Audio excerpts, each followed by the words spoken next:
Digital Youth Africa. Et c'est dans ce cadre qu'on s'est connus avec Joseph et toute l'équipe, Kenneth Mobéa et tous les autres. Voilà, merci. Merci beaucoup, prof. Et je pense qu'on peut avoir la parole, Miora, si vous écoutez. Avec la présentation du jour. Et les gens vont se présenter peut-être au milieu de notre conversation. Et si je vais vous demander d'écrire vos noms dans le chat, vos noms et vos noms, votre institution et votre adresse, votre courrier, pour que nous pouvons rester en contact dans l'avenir. Alors, aujourd'hui, notre tâche sera de faire une petite introduction, surtout sur l'utilisation des plateformes de Digital Africa pour le suivi des gisements miniers. Ici, on va s'occuper seulement de l'aspect environnemental, pas des explorations minières. La présentation sera surtout une introduction au commencement qui va prendre 10 minutes et par après, on va entamer notre sujet du jour qui est le suivi des gisements miniers en utilisant les plateformes de Digital Africa. Alors, pour ceux qui ne connaissent pas Digital Africa, nous sommes là pour essayer de donner, de traiter des données d'observation de la Terre et de les mettre à disposition des utilisateurs pour des raisons environnementales, académiques, et les gouvernements peuvent en profiter, les ONG et même la société privée, et tout est gratuit.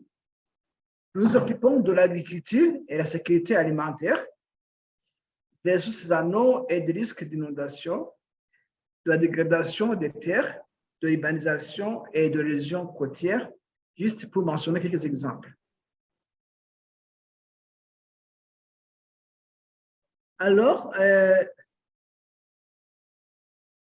ici, au sein de Digital Africa, on a essayé de mettre à disposition des utilisateurs beaucoup de données, à peu près 3,1 pétaoctets de données, gratuitement accessibles, qui sont hébergées sur nos serveurs en Afrique du Sud. Ces données sont prêtes à analyse et on peut les accéder en ligne et sur notre espace cloud. Ça couvre tout le continent et les gens peuvent les accéder à travers une simple exploration à travers nos cartes Digital Africa, mais aussi à travers un langage programmatique qui est notre sandbox, mais vous pouvez aussi vous connecter à travers des logiciels classiques comme ArcGIS ou QGIS et intégrer nos données avec celles que vous avez au niveau local. On a beaucoup de notebooks qui ont été développés et qui s'alignent aux objectifs de développement durable. On a aussi un grand réseau de partenaires partout en Afrique, à partir du Maghreb, Afrique de l'Est, Afrique australe et Afrique centrale.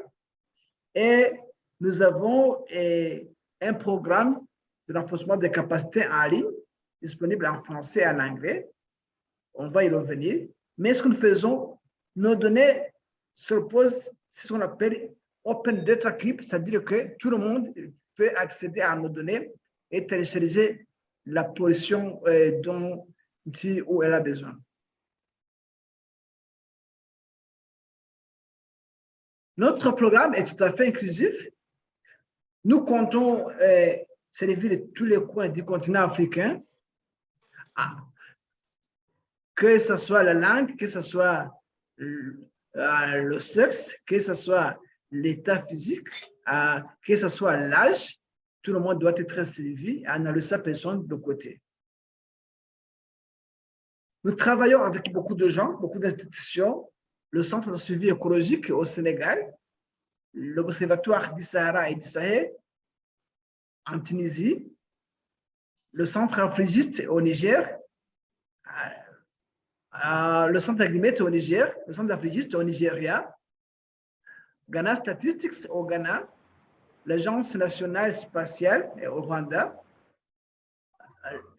LCMRD au Kenya, l'Agence spatiale sud-africaine, c'est elle qui héberge notre bureau de gestion du projet pour le moment, sur le continent africain. Et nous comptons élargir notre réseau. Et d'ailleurs, c'est pourquoi nous collaborons toujours avec Professeur Fou en Madagascar. Bien sûr, nous avons nos directeurs de gestion, Board of Directors, qui s'assurent que ce que nous faisons s'aligne aux objectifs de développement durable, mais aussi à l'agenda du continent, à l'agenda 2063, l'Afrique que nous voulons.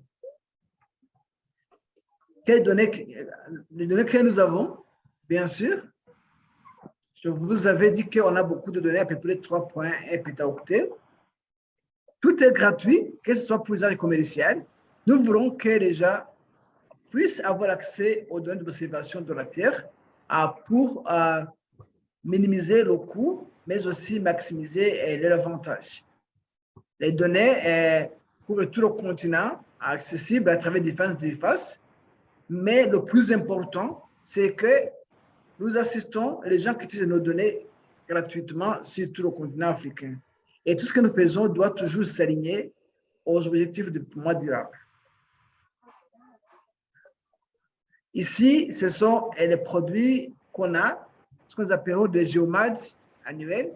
Nous faisons des moyennes d'images, nous faisons des mosaïques qui couvrent tout le continent, que ce soit les dérivés des images Sentinelle-2 de l'Agence spatiale européenne, que ce soit les images d'Alisat de ISGS des États-Unis. Mais aussi, nous avons un produit qui couvre tout le continent en matière d'observation des eaux, que nous appelons les observations de l'eau à partir de l'espace, Water Observations from Space. Mais on a essayé aussi de faire une carte de masquage d'écriture sur tout le continent.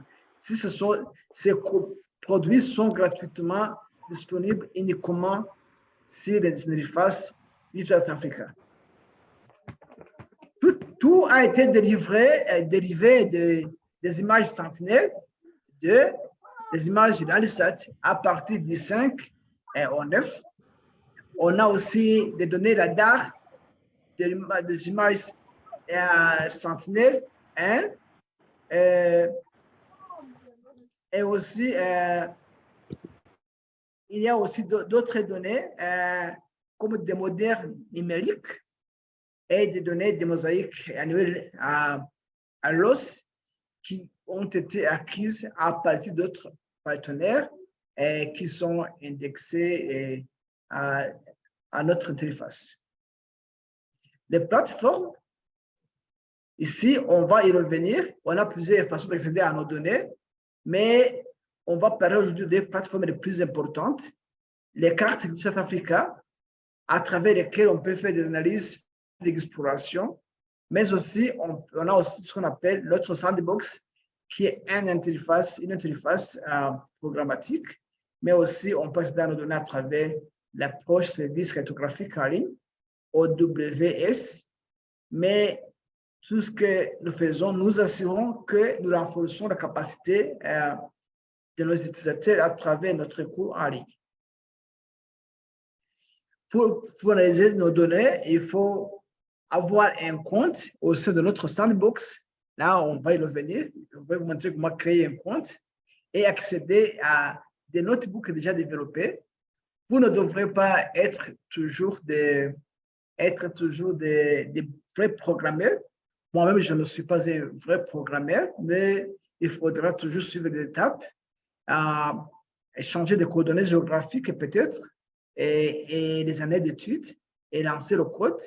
Et si vous êtes un programmeur avancé, vous pourrez même adapter le code et faire plus d'analyse.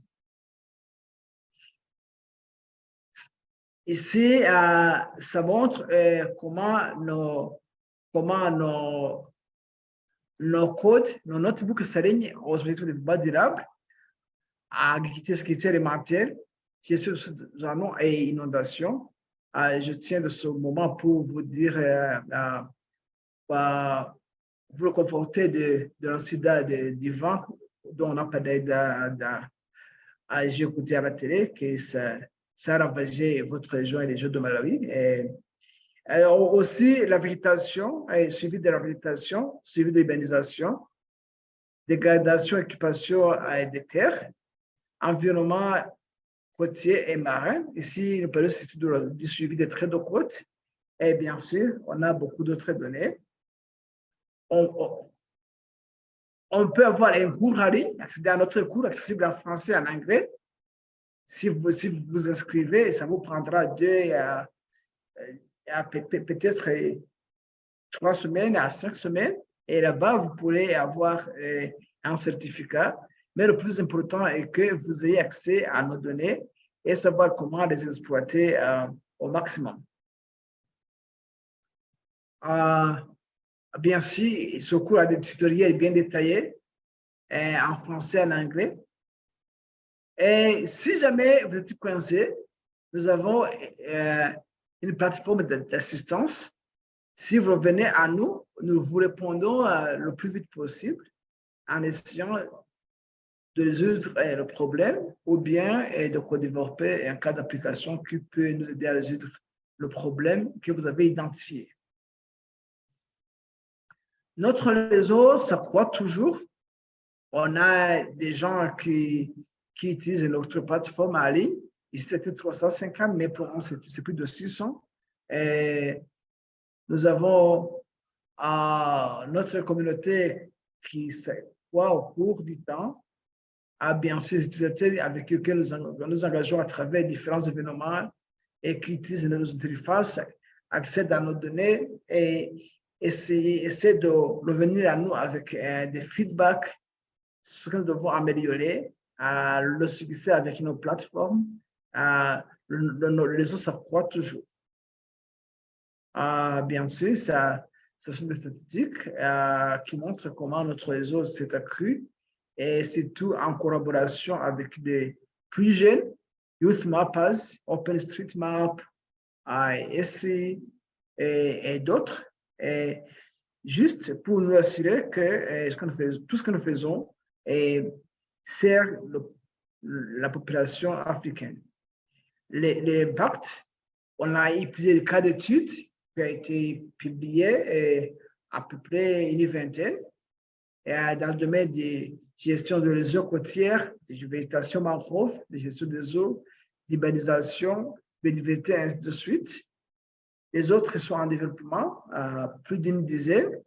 Et aussi, on a essayé de soutenir quelques projets industriels pour faire à ce que la technologie géospatiale c'est le continent africain. Ça, c'est l'exemple suivi de la santé et des cultures où on peut essayer de comparer les signatures spectrales des palissades d'un seul champ.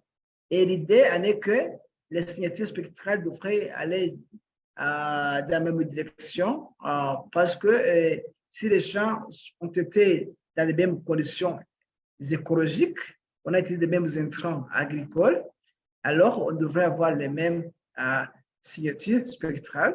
Si ce n'est pas ainsi, on doit aller sur le terrain et vérifier ce qui ne va pas. Ici, ça peut inspirer les décisions pour augmenter le rendement agricole, bien sûr dans le cadre des ODD et de l'agenda 2063 de l'Afrique, de l'Union africaine, l'Afrique que nous voulons. Nous pouvons utiliser aussi les données du TAF Africa pour surveiller la phénologie des cultures. On peut utiliser des données optiques et des données radar et voir comment les plants se comportent. SOS, ça veut dire start of the season, ça veut dire au commencement de la saison. Du commencement de la saison, peak of the season, ça veut dire quand le contenu en chlorophylle atteint le maximum. Et ici, Ici aussi, end of season, ça veut dire à la fin de la saison, c'est-à-dire à sa naissance. Ici, si ça se comporte bien, on va dire que la production attendue sera bonne. Si ça se comporte bizarrement, on va dire qu'on va s'attendre à quelque chose de pire. Ici, ça c'est l'exemple d'observation des eaux à partir de l'espace dans la région d'Antananarivo. Là, vous voyez, un type de données qu'on appelle WOFS, Water Observations from Space, les observations des eaux à partir de l'espace. On peut faire une animation qui nous montre comment l'eau a pu envahir quelques zones d'Antananarivo, la Combava et ses environs à partir des années 1980 à nos jours. Et on peut aussi faire un changement, calculer les statistiques qui sont liées et faire des graphiques. Et vous voyez que peut-être en 2022, a connu des inondations ou une augmentation de l'étendue d'eau pour cette région. Ici, on peut aussi faire, ces données WOFS ne montrent pas de saisonnalité, ça montre une moyenne annuelle, mais si on peut suivre la saisonnalité, nous avons des données sentinelles qui commencent de 2017 à nos jours, mais ces données peuvent nous donner une idée sur la saisonnalité, parce que, bien sûr, les inondations seront surtout pendant la saison pluvieuse. Ici aussi, on peut suivre l'évolution de l'étendue des eaux, surtout des eaux stagnantes, les eaux des lacs. Et on peut aussi calculer les statistiques qui sont liées entre des dérivades de temps choisis. Et tout est possible à travers les plateformes digitales applicables. Ça, c'est l'exemple de notre outil Coastline qui nous permet de suivre les lésions côtières sur le continent. Ça, c'est l'exemple du suivi de végétation mangrove au Sénégal. Non, je dis aux Zanzibar. Et ça a été un succès et l'écosystème a été restauré suite à l'information fournie à travers les plateformes de South Africa. Mais ça, c'était une introduction à partir du South Africa. Et je demande si quelqu'un parmi vous aurait une intervention là-dessus avant que je saute au sujet du jour.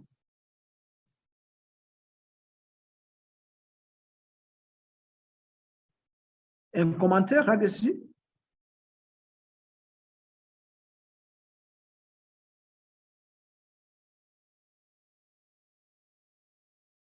DGM, un commentaire là-dessus?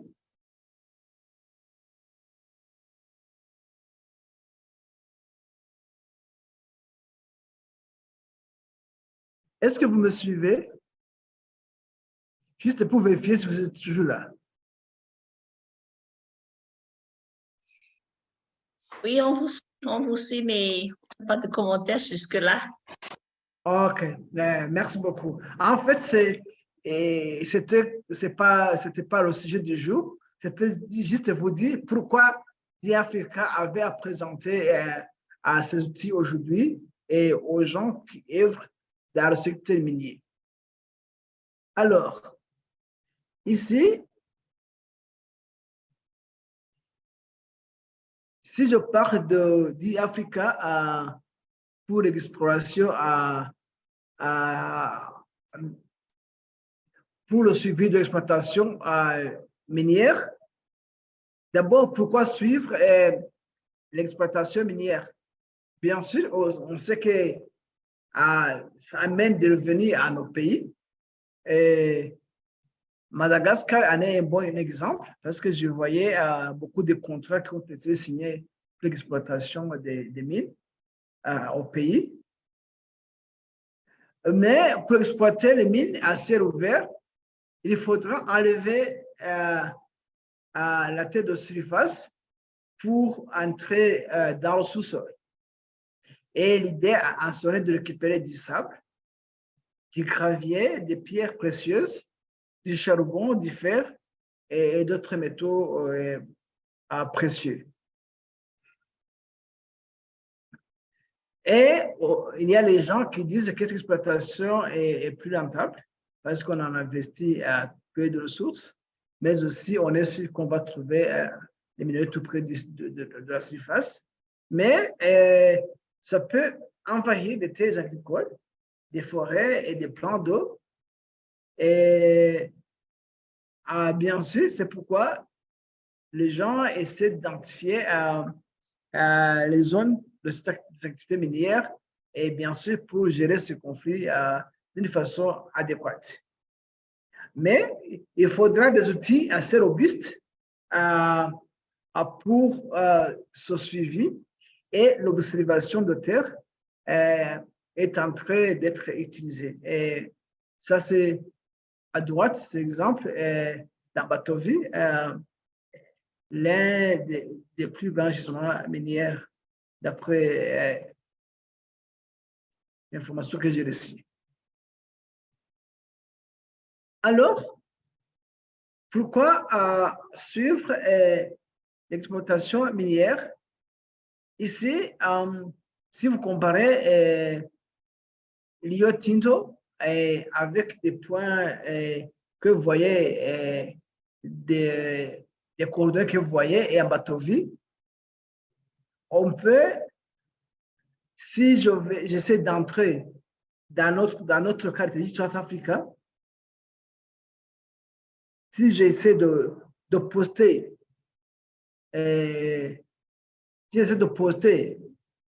ces points,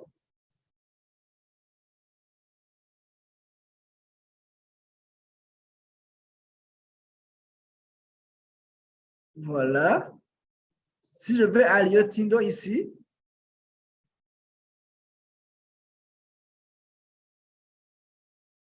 vous voyez que ici, c'est bien exploité et on a tendance à approcher ce cours d'eau. La même chose, si je vais à Ambatovi, on peut voir même en survolant.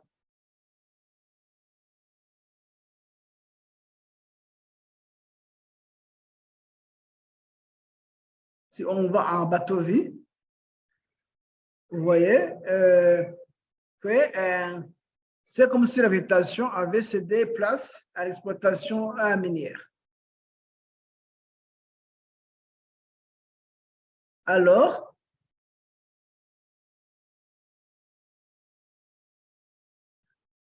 vous voyez, en comparant des années en Batovi, vous voyez comment ça se comporte. Visiblement, on dirait qu'il n'y a pas grand changement. Ce sont des petits points qui ont été exploités, mais ça n'est pas de grande différence. On peut essayer d'identifier des zones probables d'exploitation minière en jaune entre 2000, ici, je tiens à mentionner que c'est entre l'année 2017 et l'année 2020. Si on essaie de voir ces points ici en haut, ici, ces points d'ici, ces points ici, on parie un peu tardivement. Ces points ici, vers le milieu, qu'on parie un peu tardivement en 2020. Mais là où on a exploité les mines, ça montre qu'il y a eu toujours un parc de végétation. Mais ici, on se félicite de ce que ce gisement minier ne s'est pas beaucoup étendu entre 2017 et 2020. Mais il faut voir statistiquement qu'est-ce que ça a donné. En fait, la région a connu une perte de végétation à peu près à 2,5 km² de végétation, mais c'est 658 km² de végétation Mais la végétation qui a été perdue due à l'exploitation minière reste un peu négligeable parce que la végétation qui a été, c'est moins de 0,23%, mais qui atteint à peu près 1% en 2020. Ici, l'idée en est que l'exploitation minière en Batovi est en conflit avec la végétation naturelle, mais c'est en 2017 et 2020. Imaginez si on avait commencé entre 1980 ou 1990 ou 2000 en 2020. Toute cette région peut-être aurait été couverte de la végétation naturelle. Ici, Rio Tinto, c'est aussi l'un des gisements miniers plus importants.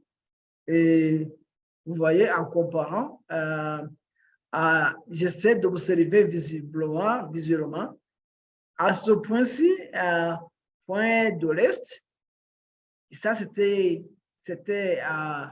verte en 2017. En 2018, c'était encore verte. Mais en 2019, vous voyez que ce point a été exploité. Et en 2020, ce point ici a été exploité pour l'extraction des mines. Comme vous le voyez ici, la carte, je parlais de ce point ici qui a été exploité et d'autres points tout près de ce cours d'eau, de cette étendue d'eau. Et si on compare, on peut voir la végétation qui a été perdue en 2018 en jaune, en 2019 en vert, en 2020 en rouge. On peut aussi faire des statistiques. Vous voyez que la perte de l'étendue de végétation s'accrue au cours du temps, mais aussi la perte de la végétation due à l'exploitation minière s'est accrue jusqu'au mois de juillet 2019, et puis ça c'est devenu plus ou moins stable. Et ici, on voit que sur 41,7 km², on aurait perdu à peu près 3 km² de végétation entre 2017 et 2020, soit 2%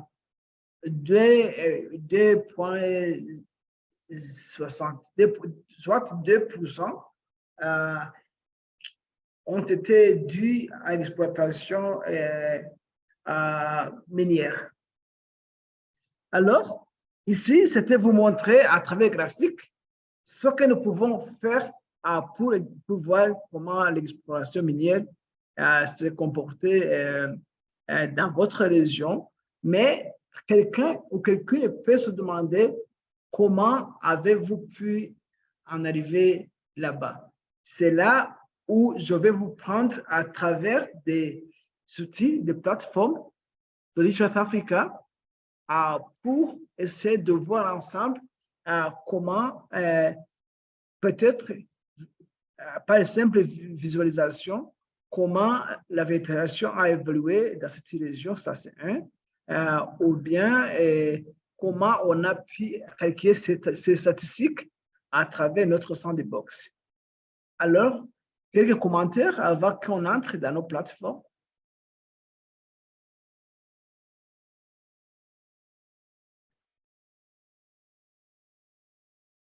Prof, s'il faut, pas d'autres commentaires là-dessus avant que je n'entre dans notre sandbox. Oui, je voudrais juste mentionner à nos amis qui sont là que le suivi en fait possible, le suivi par satellite, par image satellite est possible depuis le début de l'exploitation jusqu'à maintenant parce que les images satellites sont disponibles depuis 1972 à peu près avec les images Landsat. Donc, ces images-là, on peut les utiliser. Ces images sont disponibles sur le site Digital Life Africa. Donc, on peut très bien suivre l'état de la zone du site minier avant l'exploitation. On peut suivre l'évolution de l'exploitation. Évidemment, il y a le site minier en soi, proprement dit, mais il y a aussi le milieu environnant. Et ça, c'est intéressant de voir quels sont les impacts de l'exploitation minière sur le milieu environnant. Et puis, il y a certainement un cahier des charges de l'exploitant minier. Et donc, on peut faire une comparaison entre ce qui se fait réellement, ce que vous voyez sur les images, et ce qui a été écrit dans le cahier des charges, ce qui va permettre un suivi, disons, indépendant des exploitations minières. Donc voilà, c'est un outil qui est intéressant. Ça vous permet d'avoir cette indépendance par rapport à l'exploitant minier. Voilà. Merci, Joseph. Merci beaucoup, prof. Si jamais il n'y a pas d'autres commentaires, je vais faire dans le chat. Voilà. L'idée aujourd'hui, ce n'était pas de vous montrer des statistiques, c'était de vous montrer comment on peut accéder à nos données à travers nos plateformes. C'est pourquoi ici, pardon. C'est pourquoi ici, je vais poster dans le chat ce que nous appelons carte de Digital Africa. Je poste le dans le chat pour que nous puissions aller ensemble. Pardon.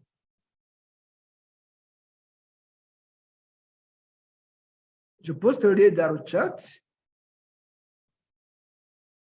Alors, ça, c'est le lien vers ce que nous appelons carte de Digital Africa. Si vous cliquez sur ce lien, vous pouvez ouvrir ce lien.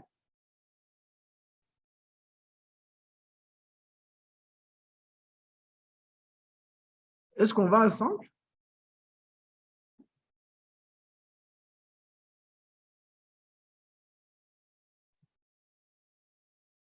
Avez-vous accès à ce lien que je vous ai partagé?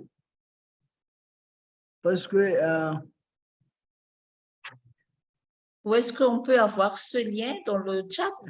Oui, dans le chat, j'ai posté dans le chat. Attendez.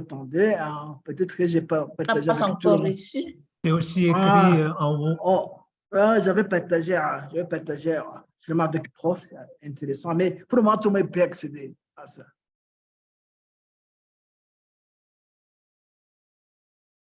Avez-vous trouvé ce lien?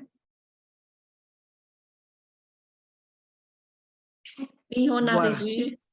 Voilà, Félissa. Oui, Merci beaucoup. Si vous cliquez là-dessus, vous allez avoir une interface comme c'est affiché sur ma carte, mais pas nécessairement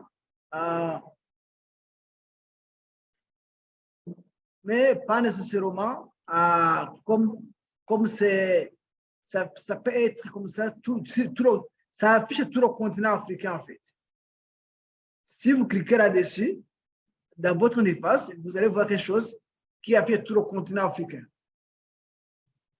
Alors, à travers cette carte Digital Africa, on a plusieurs facilités. Vous pouvez changer de langue. Maintenant, c'est en anglais. On peut cliquer et changer en français. Parce que travailler dans le monde francophone. Là, on peut changer des paramètres et changer la carte dans le background. On peut changer, mettre une carte OpenStreet, ou bien on peut laisser avec ce format raster. Mais l'idée aujourd'hui est que je vais vous montrer comment, à travers ces cartes, vous pouvez explorer notre zone de titre. J'avais parlé de 2 zones de titre. la première zone était en Batovi.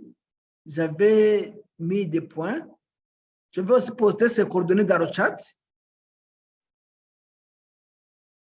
Vous pouvez copier ces coordonnées à partir de notre chat, du lien chat. J'ai déjà partagé les coordonnées dans le chat. À travers ces coordonnées, si vous les postez ici dans la carte, là où c'est écrit, le cherche le lieu. Si vous les postez, on va vous donner là où vous allez cliquer ici ces coordonnées, latitude et longitude. Si vous cliquez là-dessus, ça va vous amener immédiatement vers le lien que je vous ai montré. Et puis, ça, c'est en Batovi. Et là, l'un des gisements miniers du pays.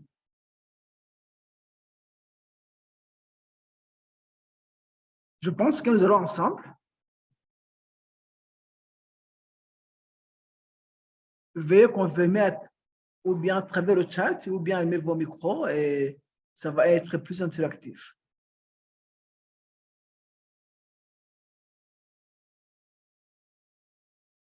Est-ce qu'on évolue ensemble?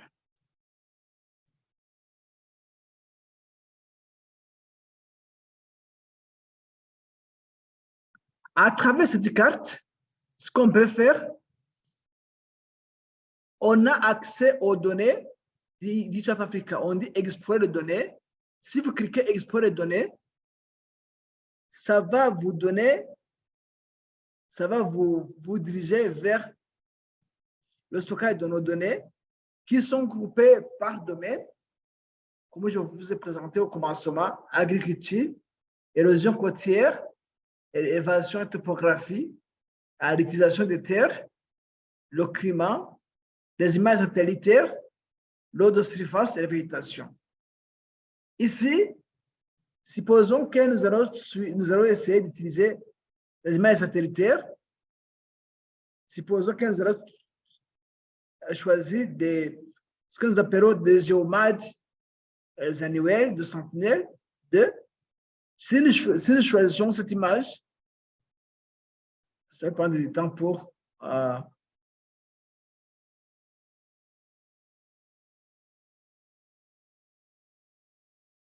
attendez un peu, je peux exprimer tout. Si nous ajoutons cette image, disons géomètre Sentinelle 2,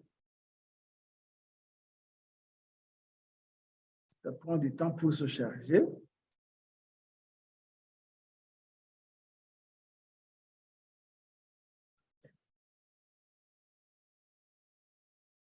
Mais ça ne doit pas se charger ainsi. Attendez. Si je prends cette image, ça doit se charger en vraie couleur. Quand vous allez mettre cette image pour vous, ça doit être comme ça. Ça se charge en vraie couleur géomédienne. Et à travers de cette image, on peut choisir l'indice de végétation parce que nous voulons voir comment les gisements miniers ont envahi la végétation naturelle. Si nous choisissons, vous voyez que là où il y a gisement minier, l'indice de végétation n'aura pas de différence normalisée. C'est très minime, c'est très réduit. Mais là où il y a végétation naturelle, bien sûr, le NDVI est plus ou moins élevé. À travers ça, on peut faire une comparaison. On peut comparer des années. Disons, on peut comparer disons, 2017 à 2021 ou 2022 à 2021. Et en fait, cette comparaison, on peut commencer à voir des zones qui ont été envahies par les mines au cours du temps. Et ça, c'est faisable à travers notre interface, carte Digital Africa. Et ici, on peut aussi partager le lien. Je peux copier ce lien. J'ai déjà posté le lien dans le chat. Tout le monde peut cliquer sur ce lien et voir ce que je vous montrais auparavant. On peut non seulement le faire pour un bateau vie qui n'a pas été très dégradé au cours du temps, mais si on va à l'autre côté, Tinto, à Rio Tinto, ici, si on va là, si on met les coordonnées de Rio Tinto, que j'ai aussi partagé dans le chat,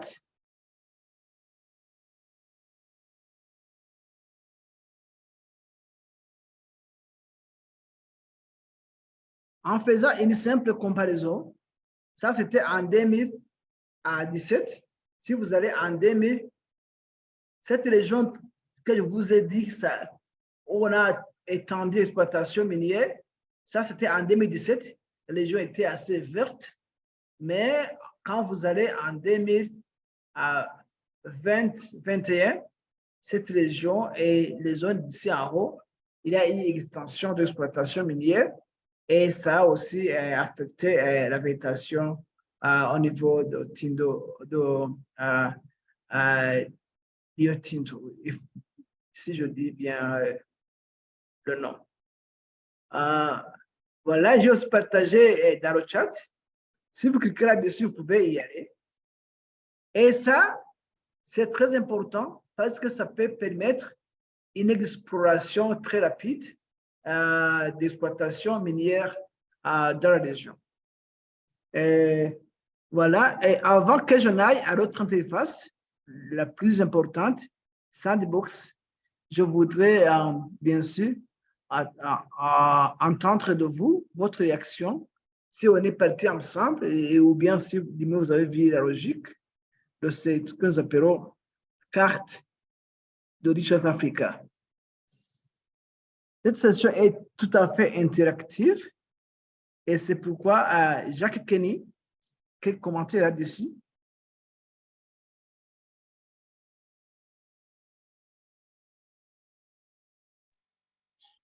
Oui, monsieur. Allez-y, merci. Je n'ai pas pu suivre comment explorer les données. Merci beaucoup, Jacques. En fait, pour explorer les données, on va sur le point explorer les données. Oui?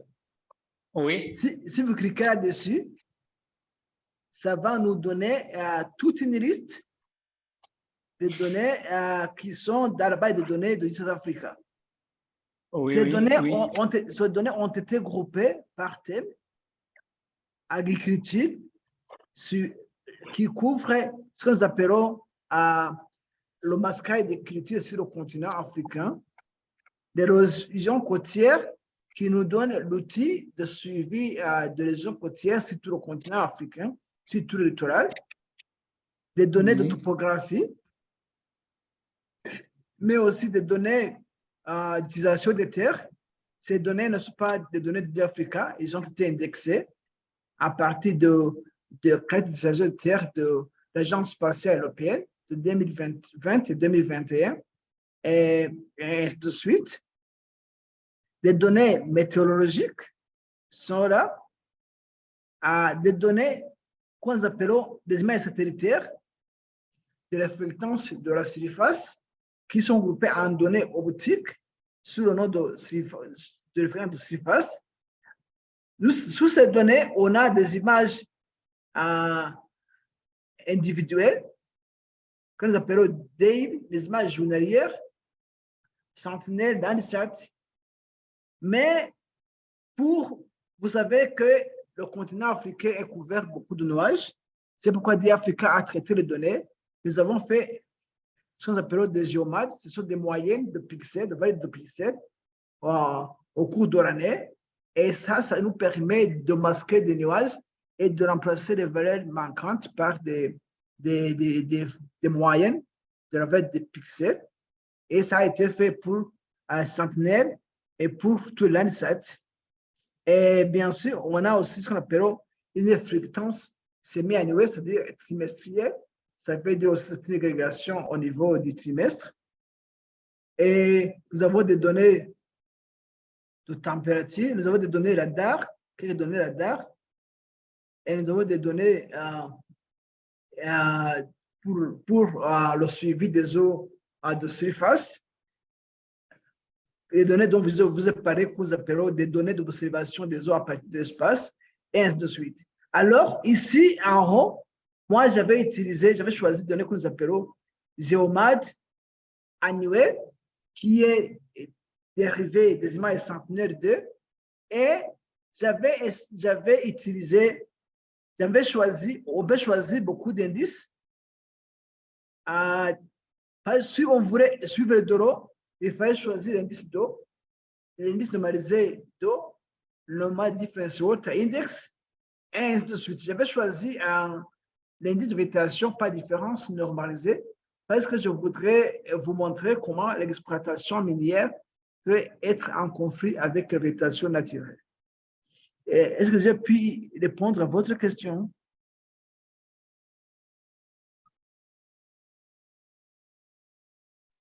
Oui, merci beaucoup, c'est bien clair, merci. Je vous en prie. Parce que le temps n'est pas à notre côté, ce qu'on va faire, je vais vous montrer comment accéder à nos données à travers ce que nous appelons Sandbox. Parce que vous, j'avais vu votre profil, vos profils au commencement, vous voulez quelque chose de scientifique qui peut non seulement vous montrer comment explorer les données, mais aussi comment interpréter,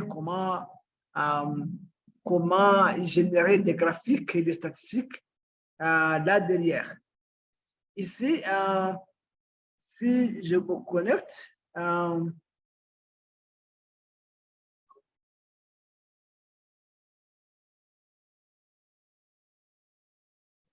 voilà. Alors, vous allez aller dans votre browser et vous allez écrire. Et vous voyez mon écran? Voyez-vous mon écran? Oui, on voit. Ok, merci. Vous allez entrer dans le browser et écrire Sandbox East Africa. Je partage le lien immédiatement. Partage le lien immédiatement dans le chat.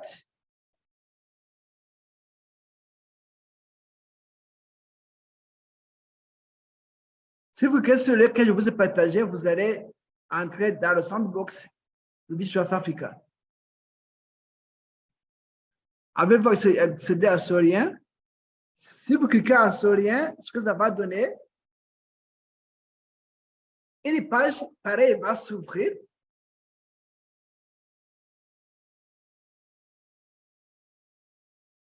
La même page, ça va vous donner la bienvenue à notre page. Tout est écrit en français et en anglais. On va vous demander de vous loguer ou de créer un compte. Parce que moi, j'ai déjà mon compte. Je n'ai pas à créer un compte. Je dois me loguer. Si vous cliquez ici, là où c'est écrit login au Synap, on va vous donner un lien ici en bas, là où c'est écrit Synap. Synap, ça veut dire créer un compte ou s'enregistrer. Est-ce qu'on va ensemble?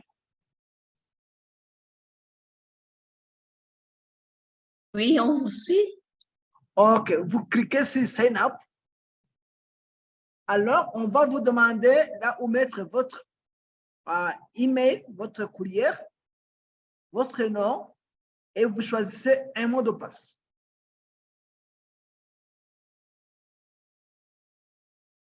Si vous choisissez un mot de passe et vous cliquez sur Sign Up, un email d'activation avec un code d'activation vous sera envoyé dans votre courrier et vous allez copier le code et poster dans l'endroit approprié.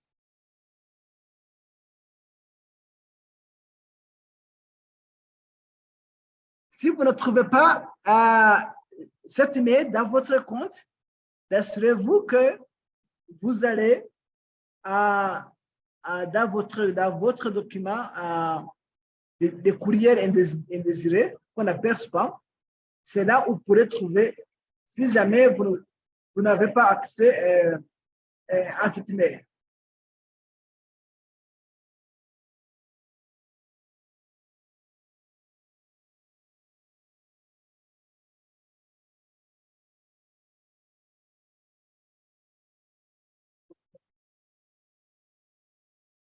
Est-ce qu'on est là?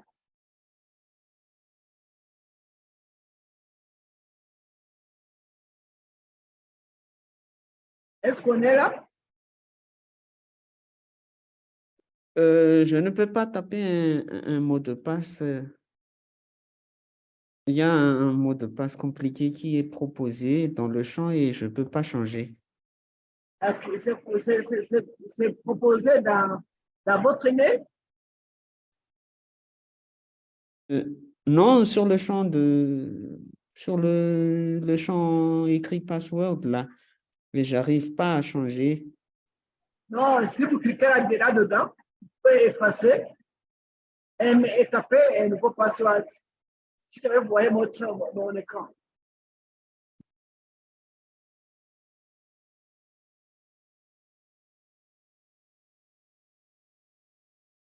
Jusqu'à maintenant, ça ne va pas? Non.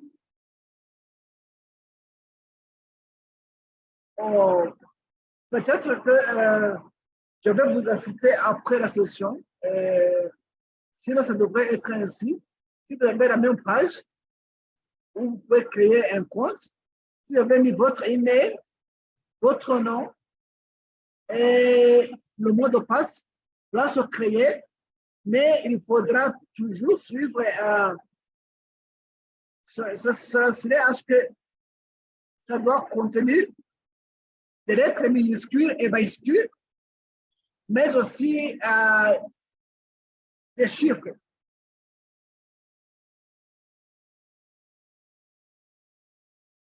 Est-ce qu'il y en a qui ont fini à créer un compte Sandbox?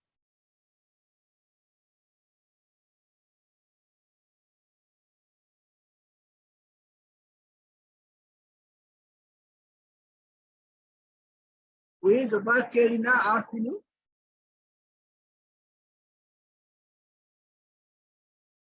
Pas d'autres?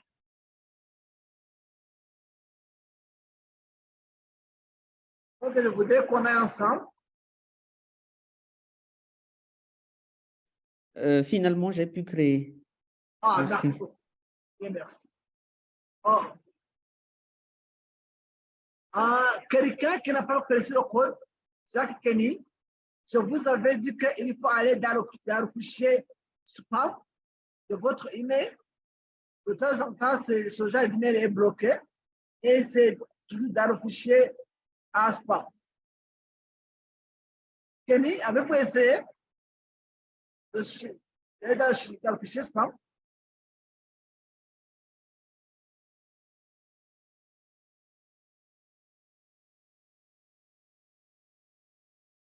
Si ça ne va pas, essayez de créer de mettre de nouveau votre password, votre mot de passe.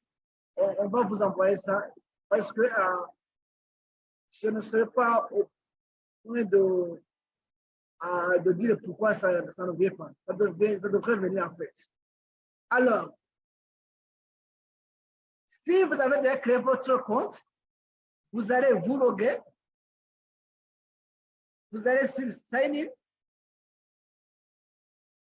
Alors, vous tapez votre email, votre mot de passe, et puis vous allez dire sign in. Ça peut prendre longtemps ou aller très rapidement. Ça dépendra. Alors, vous allez choisir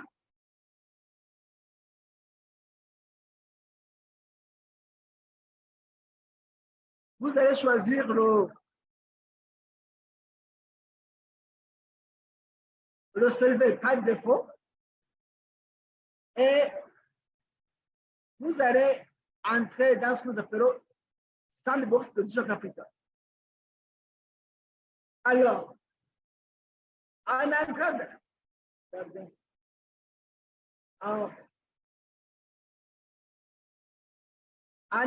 dans le Sandbox de Digital Africa, vous allez trouver une interface pareille. Cette interface va vous montrer des fichiers qui contiennent des notebooks qui ont été déjà créés. Et dans ces fichiers nous montrent ce que nous appelons des codes pour les débutants. Si tu n'es pas programmé, tu peux aller à travers ces codes. On a des codes qui nous montrent comment on a processé nos données. On a aussi des exemples de la vie courante. On a les codes que nous utilisons pour contribuer à la quantification des indicateurs O2D. Mais ici, nous allons utiliser le fichier que nous appelons use cases, ça veut dire les cas d'application. En tout cas, ici, nous avons là où nous appelons le suivi des gisements miniers de surface. On peut cliquer là-dessus. Nous avons un notebook que nous appelons le suivi des gisements miniers. Ça fait sémantique. Si vous cliquez là-dessus, ça va s'ouvrir. Ça va s'ouvrir ainsi. Ce notebook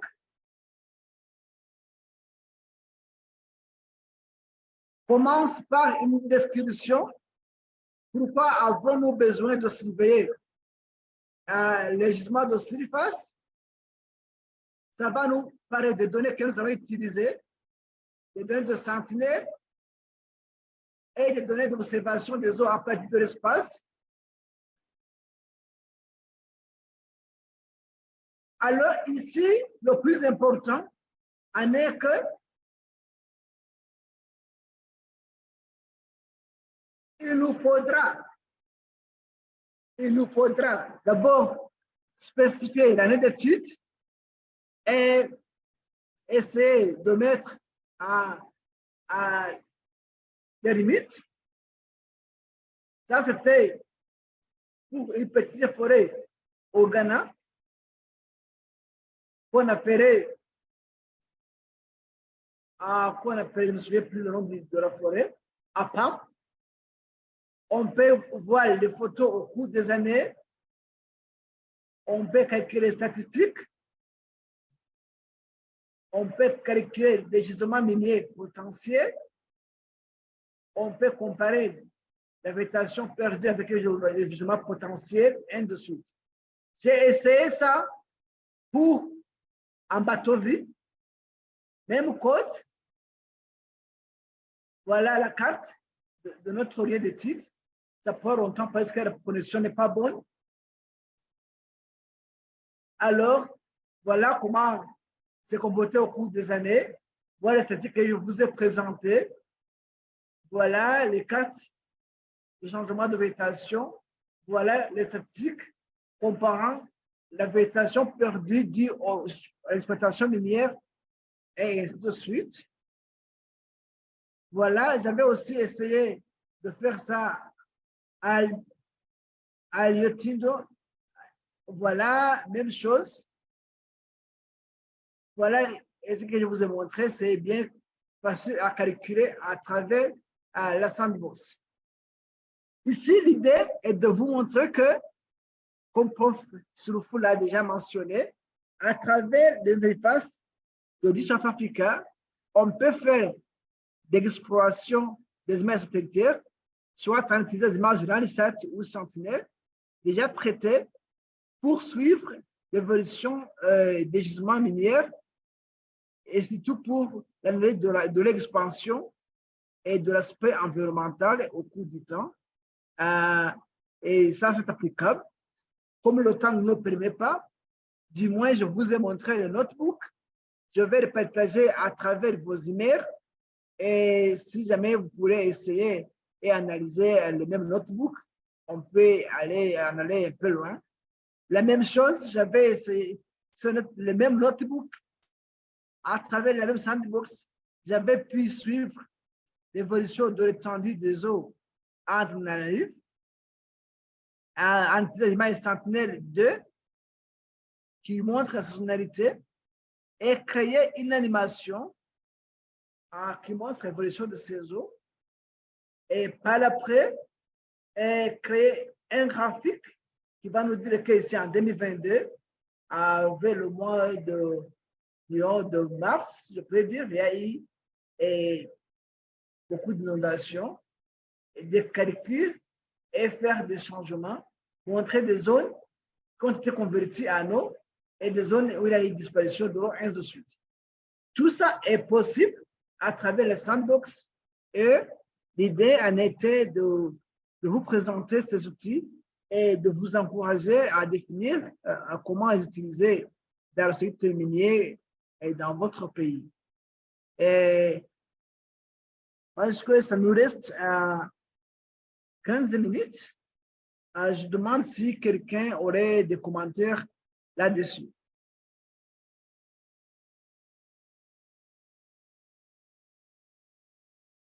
Quel commentaire?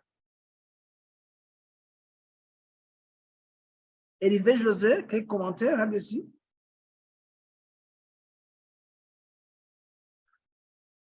Juste peut-être en attendant les commentaires qui vont arriver, les images qui sont disponibles du genre Landsat ou Sentinel. Landsat prend une image tous les 16 jours. Donc, la possibilité de faire le suivi, c'est tous les 16 jours.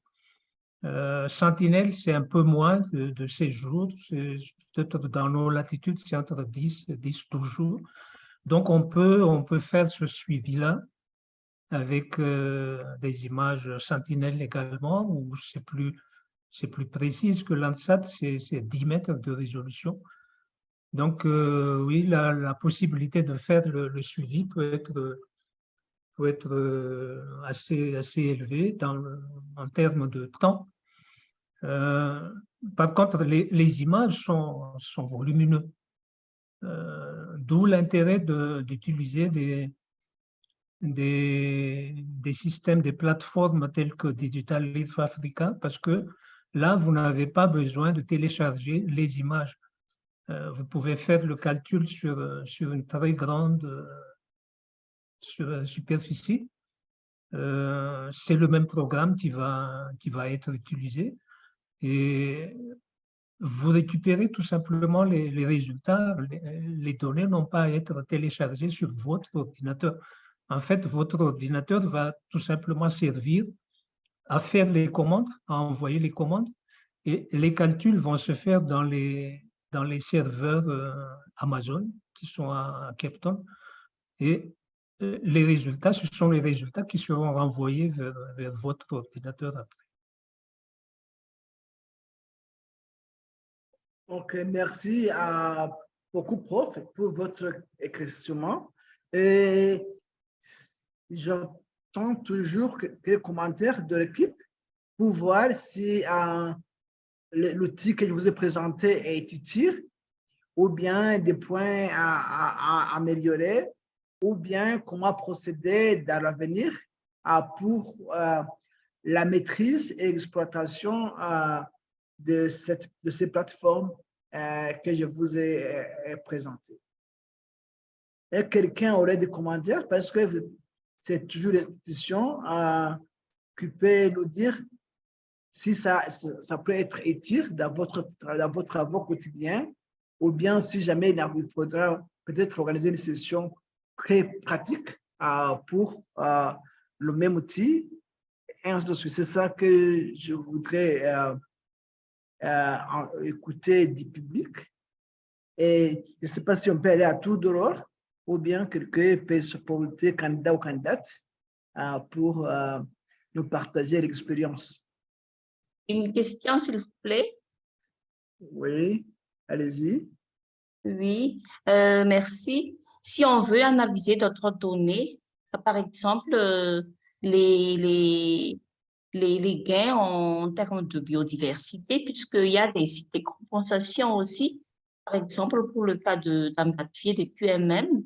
Et si on veut analyser l'évolution des sites de compensation en termes de biodiversité, donc on va analyser les gains en termes de biodiversité. Comment on peut avoir ces informations pour pouvoir les introduire dans cette plateforme? Est-ce que c'est possible ou comment on peut le faire? Comment on va procéder pour avoir cette analyse? Merci. Merci beaucoup, madame. D'abord, ici, ce que nous faisons avec les images sanitaires, c'est le suivi de changements en espace et changements spatio-temporels. Mais si, par exemple, il y a aussi une autre zone qui a été convertie en aire protégée pour une compensation pareille, on va voir que l'évolution de la végétation dans cette zone va augmenter. Mais si vous avez, par exemple, une donnée de terrain qui nous parle des espèces qu'on a utilisées, là, on pourra les intégrer avec des données d'observation de la Terre pour la validation. En fait, si on veut suivre la biodiversité avec une grande précision, il faudra toujours intégrer ces données d'observation de la Terre avec des données de terrain, parce que quand on dit biodiversité, c'est très vaste. On a la faune, on a la flore, on a même des bactéries de cyclage, et ainsi de suite. C'est pourquoi on pourrait traiter seulement la végétation, sa verdure et sa canopée, mais ce qui est en dessous de la végétation des arbres, on ne peut pas détecter. C'est pourquoi il faudra collaborer ensemble, faire une corrélation de la verdure avec ce qu'on appelle la richesse en espèces, species richness, et peut-être valider, mais ce sera un cas d'application qui doit être co-développé et ça va demander aussi des spécifications dans le code pour l'intégration de cet aspect. Mais c'est faisable et notre équipe est là pour collaborer avec la vôtre et on pourra sans doute en arriver aux résultats intéressants. Je ne sais pas si je peux répondre à votre question. Merci. Je vous en prie, on reste en contact. Je vois qu'il y a Hervé José qui a levé la main.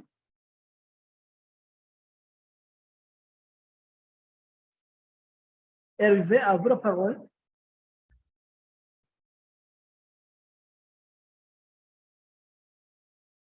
Professeur, vous aussi avez levé la main.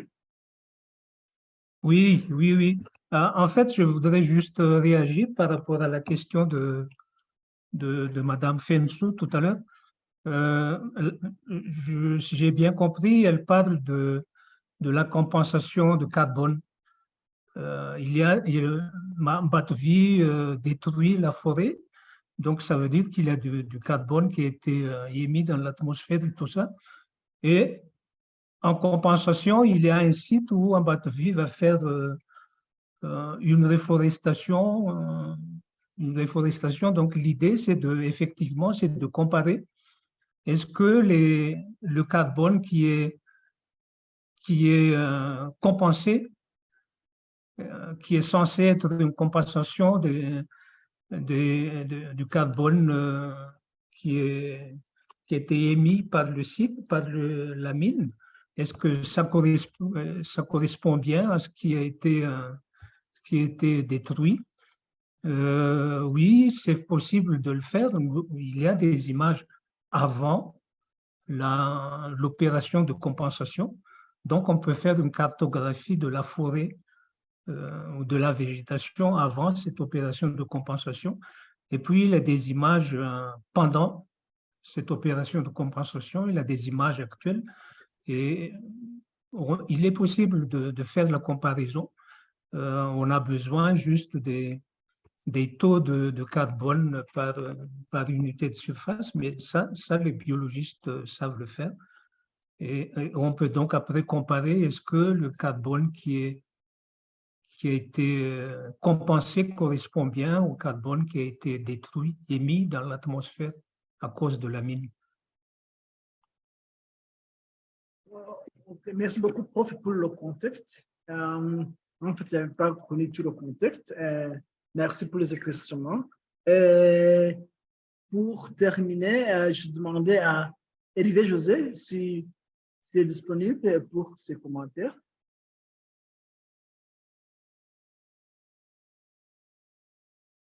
Ok, est-ce qu'il y aurait quelqu'un qui offre non seulement les données, mais aussi une plateforme de travail? Vous pouvez processer vos données en ligne et vous pouvez aussi charger vos données propres en ligne, les intégrer avec les données de South Africa et par après télécharger les résultats sans charger votre ordinateur. Ce n'est pas seulement les données, mais aussi l'espace cloud qui nous permet d'analyser les données. Je sais pour cette présentation, tout le monde n'en serait pas expert ou experte, mais peut-être que nous allons organiser d'autres sessions plus techniques dans le futur immédiat. Et voilà, et Prof Sulfou, qu'il pourrait rajouter avant de continuer?